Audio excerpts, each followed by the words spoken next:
المدبر بلا وزیر ولا خلق من عباده يستشير الاول غیر موصوف والباقی بعد فناء الخلق العظیم الربوبیہ نور السماوات والارض ثم الصلاة والسلام والتحیۃ والاکرام علی سیدنا ونبینا وحبیب قلوبنا ابی القاسم محمد صلی اللہ علیہ وسلم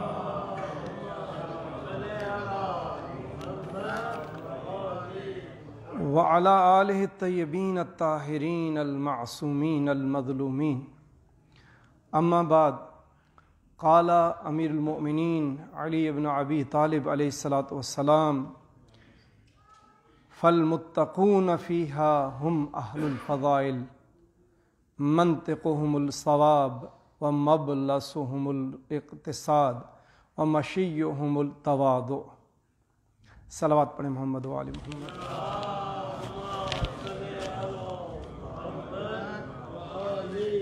اعمال کی قبولیت کے لیے ایک دفعہ صلوات پڑھیں محمد و آل محمد۔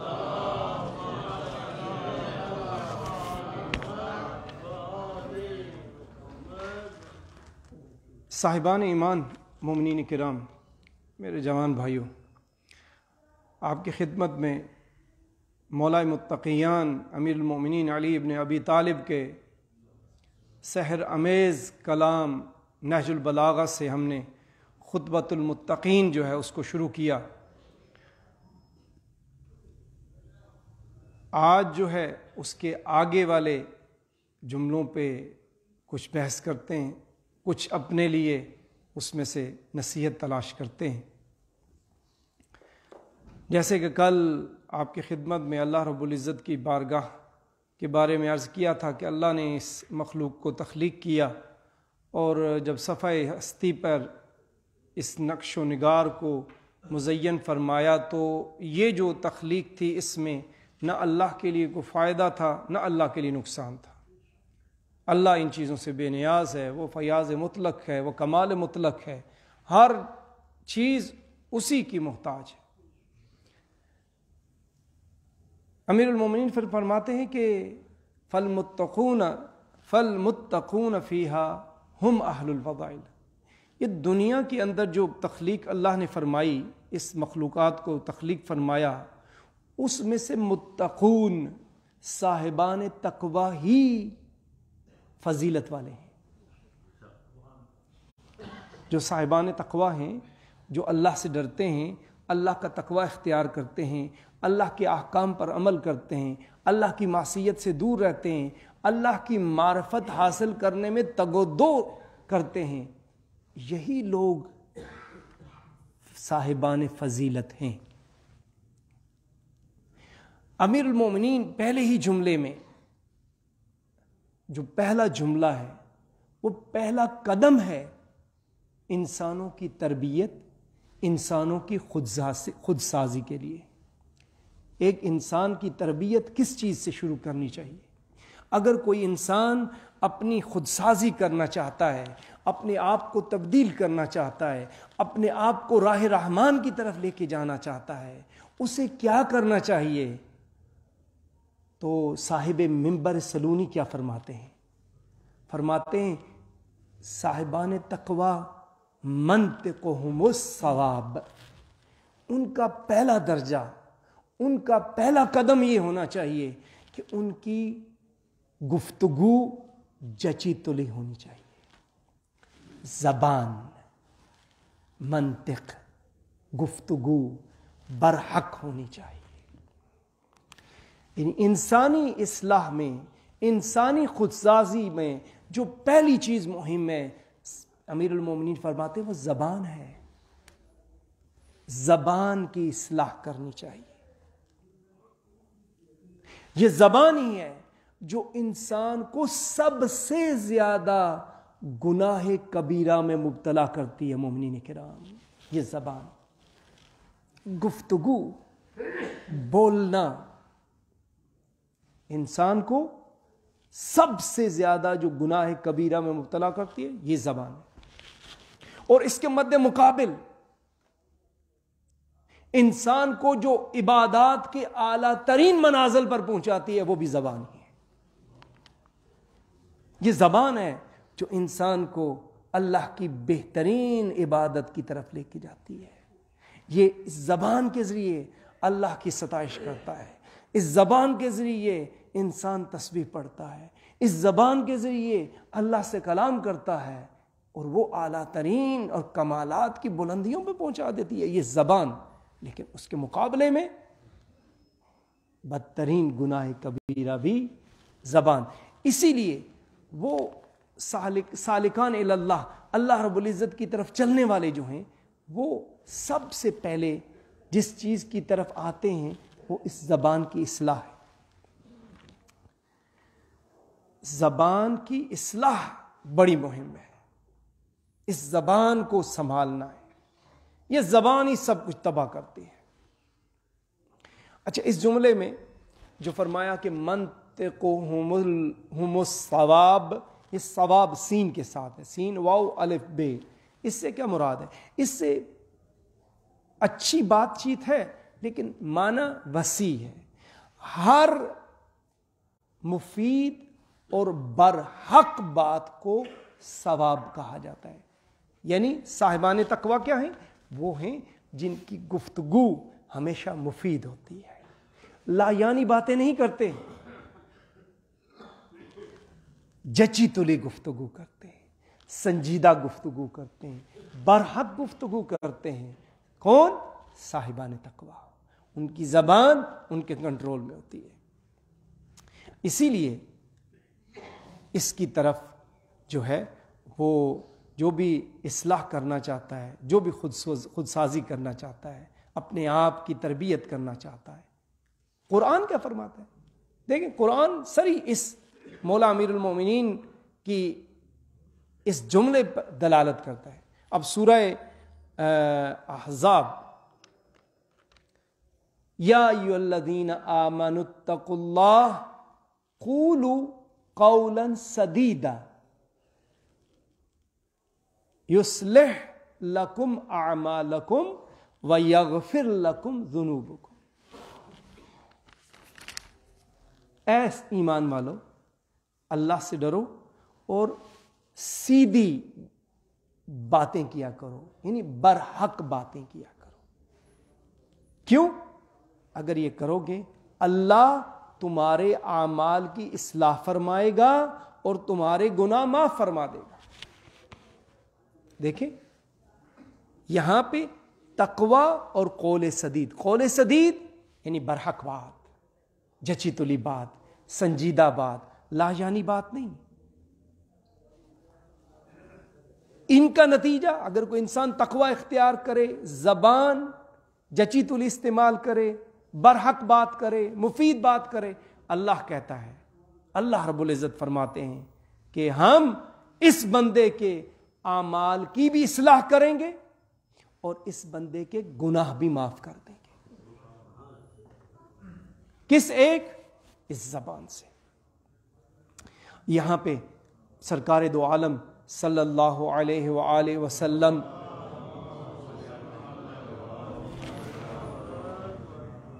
کی اس حدیث کی طرف اشارہ کر کے اس موضوع کو یہاں بند کرتے ہیں. میرے جوان بھائیوں، آج معاشرے میں یہ بہت بری طرح یہ چیز پھیلی ہوئی ہے. میں نے اچھے بھلے تعلیم یافتہ لوگوں کو اس میں مبتلا دیکھا ہے. سرکار رسالت صلی اللہ علیہ وآلہ وسلم فرماتے ہیں، من فحش علی اخیہ المسلم نزع عنہ برکت رزقہ ووکلہ الی نفسہ وافسد علیہ معیشتہ.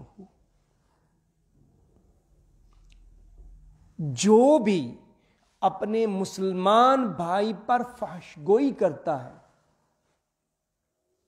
یاد رکھیں آج معاشرے میں دوست کے ساتھ گالی سے بات کر رہا ہوتا ہے، ایک دوسرے کو گالی دے رہے ہوتے ہیں. سرکار فرماتے ہیں جو بھی اپنے مسلمان بھائی، یہاں شیعہ سنی کی بات نہیں ہو رہی، مسلمان اہل اسلام کی بات ہوئی ہے، جو بھی اپنے مسلمان بھائی پہ فحش گوئی کرتا ہے، گالی دیتا ہے، نزع عنہ برکت رزق، ایسے شخص جو فحش گوئی کرتا ہے، جس کی زبان پر گالی جاری رہتی ہے، سرکار دو عالم فرماتے ہیں اللہ رب العزت اس کے رزق کی برکت لے لیتا ہے۔ پہلا کام جو گالیاں دیتا ہے اس کے ساتھ پہلا کام کیا ہوتا ہے؟ اللہ رب العزت اس سے رزق کی برکت لے لیتا ہے۔ اب لاکھوں کروڑوں کمائے، برکت نہیں ہے، کیوں؟ زبان پاک نہیں ہے۔ اور دوسری کیا چیز فرمائی؟ وَوَكَّلَهُ إِلَى نَفْسِهِ، سب سے خطرناک بات یہ ہے اللہ رب العزت اس کو رہا کر دیتا ہے، اس کے حال پہ چھوڑ دیتا ہے کہ جاؤ جو کچھ مرضی کرو۔ وَوَكَّلَهُ إِلَى نَفْسِهِ، اللہ اس کو اس کے حال پہ چھوڑ دیتا ہے، جاؤ اب جو کچھ مرضی کرو۔ اور تیسری حالت یہ ہے کہ فرماتے ہیں وَأَفْسَدَ عَلَيْهِ مَعِيشَتُهُ، کہ اس کی معیشت، اس کی روزی کو فاسد کر دیتا ہے، اللہ اس کا رزق بند کر دیتا ہے۔ کس کا؟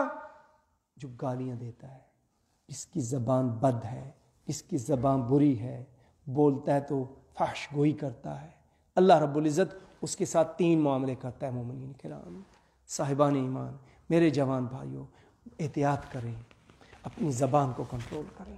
اگر تربیت کرنی ہے، اپنے آپ کو سنبھالنا ہے، مولا امیر المومنین علیہ الصلوۃ والسلام کے راستے پہ چلنا ہے، زبان کو کنٹرول کریں۔ مذاق میں بھی گالی نہیں دینی، گالی بری چیز ہے۔ میں نے بتا دیا کہ اللہ 3 کام کرتا ہے، رزق میں سے برکت اٹھا لیتا ہے، اس کے حال پہ چھوڑ دیتا ہے، اس کی روزی ختم کر دیتا ہے، فاسد کر دیتا ہے۔ صلوات پڑھیں محمد وعلیہ۔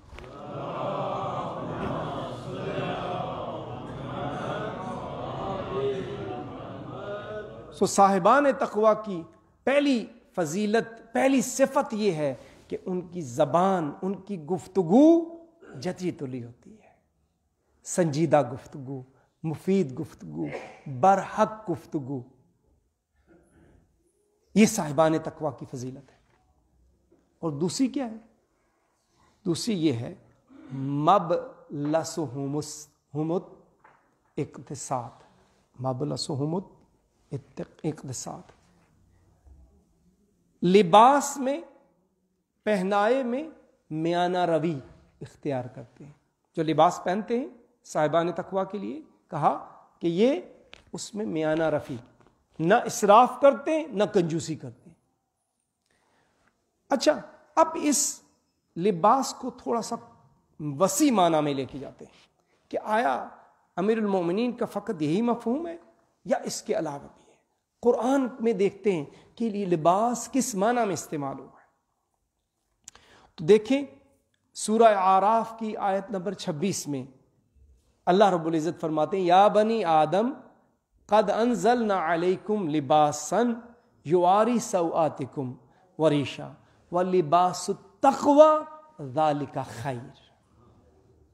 دیکھیں یہاں پہ لباس کس مفہوم میں آ رہے ہیں؟ اللہ رب العزت فرماتے ہیں اے بنی آدم، اے فرزندان آدم، ہم نے تمہارے لیے لباس نازل کیا تاکہ تم اپنے شرم کے مقامات کو چھپاؤ۔ یہ لباس اس کا پہلا۔ اور دوسرا فائدہ کیا ہے؟ وریش، اور یہ لباس تمہارے لیے زینت کا باعث ہے، یہ ہے۔ لیکن اللہ کیا فرماتے ہیں؟ وَلِبَاسُ التَّقْوَى ذَلِكَ خَيْرٌ۔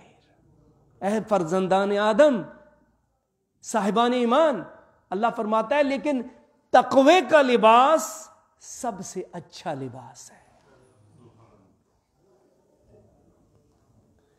اور سورہ فرقان کی اس آیت میں جو ہے اب دیکھیں لباس کس کو کہا گیا؟ وَالَّذِي جَعَلَ لَكُمُ اللَّيْلَ لِبَاسًا،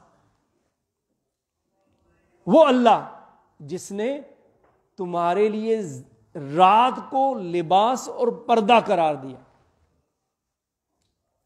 اور پھر فرمایا ہن لباس لکم وَأَنْتُمْ لِبَاسٌ لَهُنَّ، بیویوں کو بھی لباس قرار دے دیا، کہا کہ بیویاں تمہارے لیے لباس ہیں اور تم بیویوں کے لیے لباس ہو۔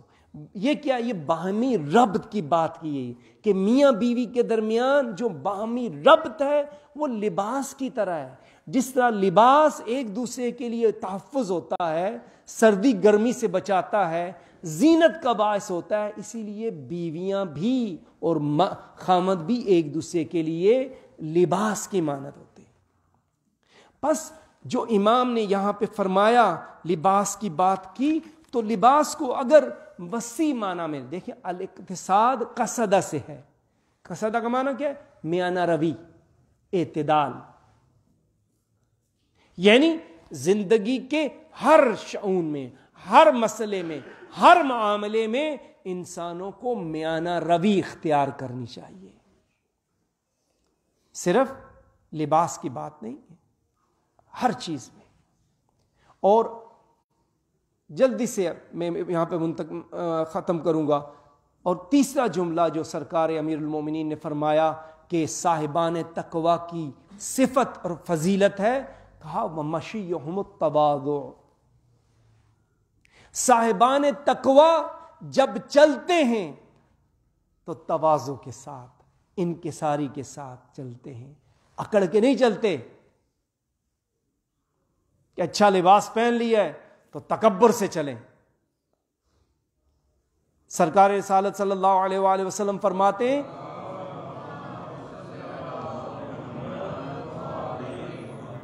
عن صادق، امام صادق سے فرمان کہ اللہ رب العزت نے حضرت داؤد کو یہ وحی کی کہ اے داؤد، تم جانتے ہو کہ اللہ کے قریب ترین کون ہے؟ کہا المتواضعون، عجز و انکسار انسان، عجز والے، عاجز لوگ، انکسار رکھنے والے، اکڑنے والے نہیں۔ وَكَذَلِكَ عَبْدُ النَّاسِ مِنَ اللَّهِ الْمُتَكَبِّرُونَ، اور اللہ سے دور ترین وہ لوگ ہیں جو متکبر ہیں، جو تکبر کرتے ہیں، جو اکڑے ہوئے ہیں۔ تو صاحبان تقوی کی جو تیسری فضیلت بیان کی وہ کہا کہ متواضع چلتے ہیں۔ اگر اس تواضع کو وسیع معنی میں لیں تو زندگی کے ہر معاملے میں انسان کو متواضع ہونا چاہیے، انسان کو عاجز ہونا چاہیے، انسان کو انکساری کے ساتھ ہونا چاہیے۔ جب وہ اپنے آپ میں ہو، سمجھے کہ وہ کون ہے، کتنی حیثیت رکھتا ہے انسان۔ اگر حیثیت ہے اللہ رب العزت کی حیثیت ہے، انسانوں کی تو کوئی حیثیت نہیں۔ بس عجز انکساری کے ساتھ انسان کو جھکا ہونا چاہیے۔ جھکا ہوا انسان ہی اللہ کو پسند ہے، اکڑا ہوا انسان اللہ کو پسند نہیں ہے۔ اللہ رب العزت سے دعا گو ہوں کہ اپنے حبیب کے صدقے ہمارے حال پہ رحم فرمائیں۔ الہی اپنے پیارے حبیب کے صدقے ہمارے گناہان کبیرہ و صغیرہ معاف فرما، ہماری اس قلیل سی عبادت کو اپنی بارگاہ میں قبول و مقبول فرما۔ ہمارے زمانے کے امام مہدی علیہ السلام کا ظہور جلد فرما، ہمیں ان کے اعوان و انصار میں سے قرار دے۔ صلی اللہ علی محمد و اہل بیتہ الطیبین الطاہرین۔ صلوات پڑھیں۔ ٹھیک ہے۔